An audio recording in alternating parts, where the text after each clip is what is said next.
Alright, so this is another bad movie review. This is gonna be on Remember Me from 2010, starring Robert Pattinson. Um, there's one specific reason why I felt like I needed to do this, and we'll get to that. But it's directed by Alan Coulter. Robert Pattinson plays Tyler Hawkins, and Emily DeRaven plays Allie Craig. So it starts off at the beginning. It's 1991, I believe, and there's a lady that gets mugged, and it's actually pretty crazy. They're like all in her face and stuff like that. They can't just take the stuff and leave. It's a little bit overdone, but they end up shooting her for really almost no reason. And she's there with her daughter, and the daughter actually ends up being the love interest in this movie, Allie, 10 years later. So Robert Pattinson, um, him and his family are visiting a grave, and it's turns out to be from his brother because his brother died, and he has issues with his dad, played by Pierce Brosnan. Robert Pattinson's character Tyler, he's still kind of dealing with it. I think it's been, well, it doesn't really tell you yet, but it's been like 6 years since it, and he's real kind of depressed. He smokes a lot, he drinks, gets girls. I don't know how. We'll get back to that. And he gets into a fight because he just kind of throws himself into it, and he gets arrested by Sergeant Neil Craig, played by Chris Cooper, and he turns out to be the love interest in this movie, Allie's father. So because of that situation, Robert Pattinson goes out of his way to try to get with this girl. I'm guessing to break her heart later on to get back at that cop, even though that kind of goes away almost immediately when he meets her. But of course, that's going to lead to the third act breakup later on. So they go out. They're kind of getting along. He's still having issues with his father, and he has a younger sister. She's really weird. She's really into art, but she's she's weird, and she gets picked on by the other girls and stuff like that. They kind of, they do like the standard romance stuff, and they kind of have a little bit of chemistry.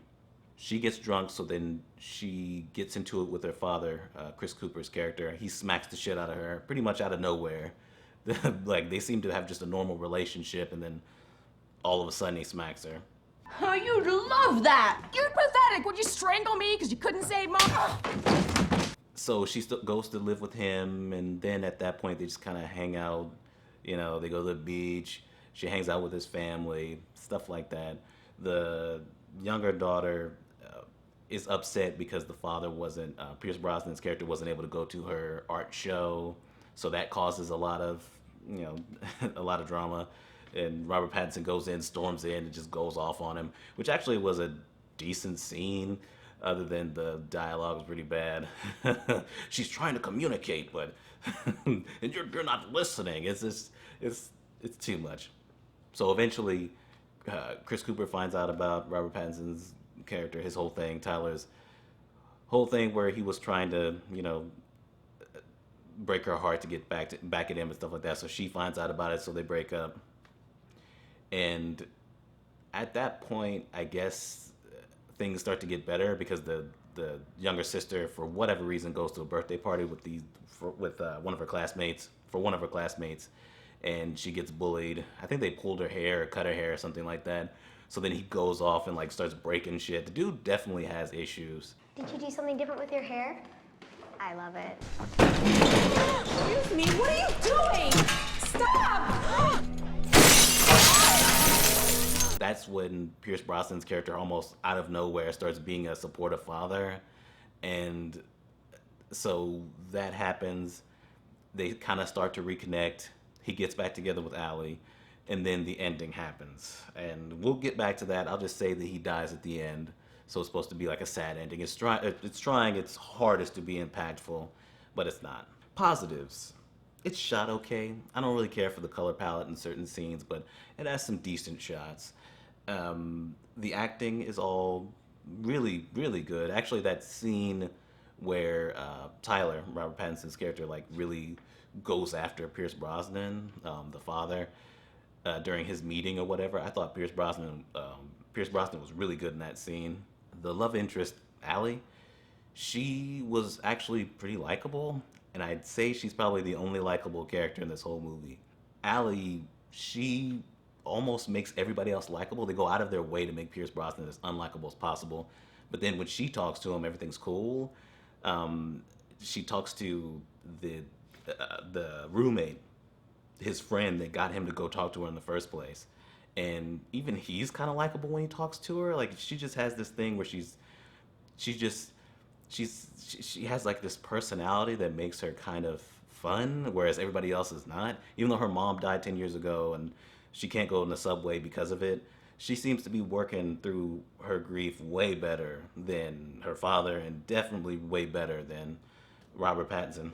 So let's get into it. So Robert Pattinson's character, Tyler, he is pretty obnoxious, right? Like he has anger issues.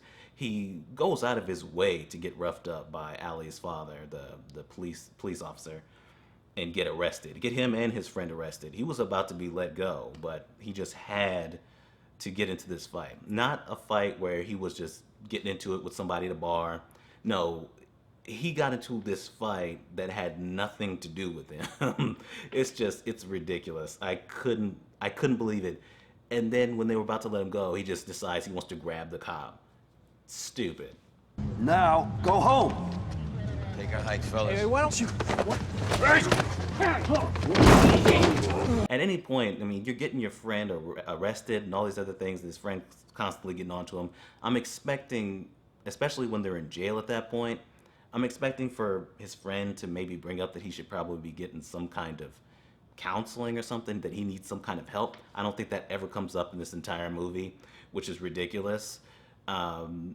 He's supposed to, I guess he gets girls somehow, but he has like no game whatsoever. Like when he first meets Allie, it's extremely awkward, and he has like no charm at all. Bro, like, it's not working at all. You know, his dialogue, you know, there's this big emphasis on 22. I'm not even gonna get into that, on the year 22, being 22 years old. You know, Gandhi at 22 had 3 kids, and Mozart at 22 was had written his, was it 30th symphony or something like that. It's ridiculous, and his dialogue is bad to the point of the writers being pretty much on the pretentious side. It's before I knew what overpaid, overfed, fat bastards they were. Who's fat? What Yankee is fat? Tell me. It's a metaphor. This movie feels so fucking long because it feels like a lot of it is just kind of nothing. They're just kind of hanging out. She's living with him now. Yeah, they're just kind of hanging out. I mean, there's not really much going on for a good bit of the movie, to the point where I'm struggling to remember specifics right now. I mean, the movie is, I think it's almost 2 hours, and it did not have enough story for that at all. You're trying to figure out where the movie, like, where are we trying to get to? They're together, that's fine. She's gonna find out about this really flimsy thing that's gonna break them up, and they're gonna get back together. They got back together after the friend talked to her for like a couple minutes. He's like, just please forgive him, and then she's back with him. I mean, it's probably because it was so paper thin to begin with. Like that whole thing, it's not like, you know, because Robert Pattinson, right before he gets in a fight with Chris Cooper at his place, because Chris Cooper can just break into somebody's place. He's a cop, it's fine. Right before they get into that fight, he's like, oh, it was a bet. I was like, it was not a bet. Like, your friend was like, hey, you should do it. It was so awkward the way the friend did that, too. It's just, anyway. He's like, oh, you should go talk to her. You know, do you want to get back at that asshole or not? And then after he introduces himself to her, you forget all about that, right? That's really just how they met, and that's it. But whatever. Allie's mom dies right next to her on the subway. Senseless death. And she seems to be all right. Robert Pattinson, it's been 6 years. I think it's been 6 years. I think they said it at the end. Since his brother died, right? At some point, you gotta start to, I don't know, move the fuck on. Robert Pattinson, because I guess I can talk about it now. So Robert Pattinson walked in on his brother when he had committed suicide. His brother was 22 and had just started working for their father. So that's where 22 comes in. That's why he's like, oh my God, Gandhi had 3 kids at 22. And they were asking him, what does he want or something for his 22nd birthday? Because his 22nd birthday is coming up. And he's like, nothing. Or whatever. So there's this big emphasis on 22. And this character actually dies right after becoming 22 at the end of this movie. So I guess that the daughter character needs to like live in a bunker when she turns 22, at least until she turns 23. Because at this point, it's a fucking curse. You know, there's this big, way too big of an emphasis on 22, way too much. So I guess we can talk about that ending because the movie is mainly just a poorly written, right, like kind of off-putting, lame romance story with some forced, like I said, poorly written drama. Then it gets to the ending. Everything seems cool all of a sudden. He's back with his girl. Pierce Brosnan's character is all of a sudden, he's like supportive dad. All of a sudden. He was all about his work, all about all this other stuff. Now all of a sudden he's a supportive dad. Chris Cooper, he smacked the shit out of his daughter, but she came back and I guess they're cool now. Even after she went back with Robert Pattinson. The movie makes an emphasis on 1991 at the beginning and it's 10 years later, right? So it's 2001. Then at the end, when he's in his father's office, he says his brother died 6 years ago, 1995. So they're making this a pretty big emphasis that it's 2001. But that still doesn't prepare you. So he's gone to his father's office a couple times at this point. And you never know really, I guess, where the office is, which is on purpose. So he goes to his father's office to wait for him. Conveniently, Pierce Brosnan isn't there because he goes to drop off the daughter at school for whatever reason. So he gets to the office. He's going through pictures. He sees that there's pictures of him and his brother on his sister on his dad's computer. So he's talking to his assistant. All these other things. They're talking about the brother. Then it goes to the daughter, the sister character in school, and it really focuses on the board that has the date September 11th, 2001 on it. And it cuts back to him, and you realize where he is. He's about to die in 9/11, just randomly. The movie is over. It's over, pretty much. Everything seems to be going smooth. Everything's cool. We're ready for credits. They decided, no, we really want this to end impactful. The mom comes out, sees people running towards the buildings. You know, you don't really get to see it because I don't know if they had the budget for it or maybe they just didn't want to go that far. You really just only see him in it and then you see people running around the aftermath. Chris Cooper and some other people. Essentially, it is pretty much a twist because it really doesn't have much of a lead in other than the movie telling us that it's 2001. That's it. That's literally it, right? I don't even think they specifically emphasize the month that it is, right? It's just that, hey, it's in 2001, so there you go. It is just so full of itself. I'm sure it's offensive to a lot of people. It feels cheap. It feels like you want it to end in a way that would really touch people or an impactful way. And so you decided, let's throw 9/11 in the mix. I mean, it's disgusting. It really is. Like, you're watching it and you see that date come up and you're like, oh, shit, right? The movie's called Remember Me. I'm having trouble remembering, like, specific things that happen in this movie anyway, because not a lot does.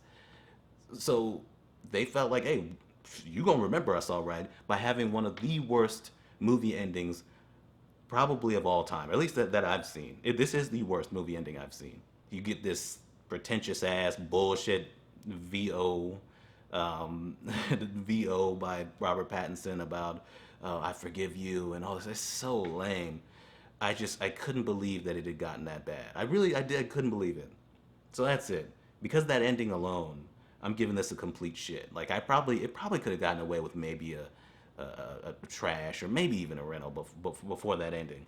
This ending is epically bad. This movie will be remembered for that ending alone. Every time somebody brings up this movie, it's always like, yeah, it was a pretty mediocre, like, romance movie with Robert Pattinson. And then all of a sudden, 9/11, that was weird. Like, I saw somebody say that on Twitter not too long ago. That is what this movie's remembered for. So I guess you got it. We remember you. But yeah, I'm giving it complete shit. I think it's terrible in a lot of ways, but especially the ending. And that's it. That's Remember Me, and I'm done.